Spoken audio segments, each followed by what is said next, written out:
Something to think about, dearest people, is to learn to distinguish between the sensory experiences and your mental experiences. We kind of understand that there are these two, but we don't really go much into this. We kind of merge them together. So because our sensory experiences are the doorway into everything, as soon as you wake up in the morning, your eyes, your ears are all working, and then the rest of the world out there, isn't it, are just the objects of those senses. But then your mental consciousness kicks in, which is all your thoughts and your feelings and your emotions that respond to those external objects.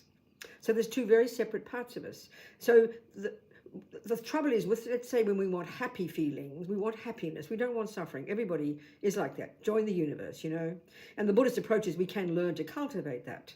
So then we think, okay, good, I'll have a cake, and it triggers happy feelings.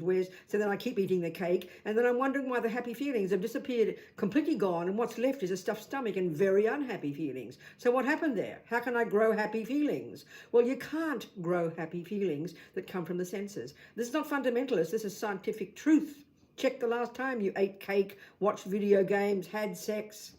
You keep having the object in the hope that happiness will grow, but it diminishes. And in the end, even if it's the best sex on the planet, you'd be exhausted if you kept going. You need to sleep so that you can start fresh next day. That's how we think we get happiness.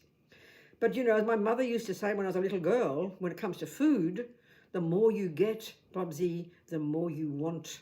This is the essence of what Buddha is saying, and this is the happiness we get through the senses. It's not fundamentalist. Please enjoy your cake. So how do you get happy feelings? That's mental. As Lama Zopa says, you can't grow the happiness, happy feelings that come driven by attachment, especially from the senses. You can't grow that. But mental, that's what we have to do, and that needs training, which sounds a bit ridiculous. How can I train to be happy? Well, we can. As Lama Yeshe says, we have to learn to be content, learn to be fulfilled. So you say the words. You have one piece of cake, two pieces of cake, and then you keep your hand in your lap, and you say to yourself, good enough, Robina, good enough. As Lama Yeshe would say, good enough, dear.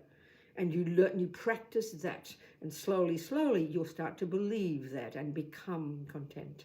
It takes time, but it's absolutely doable.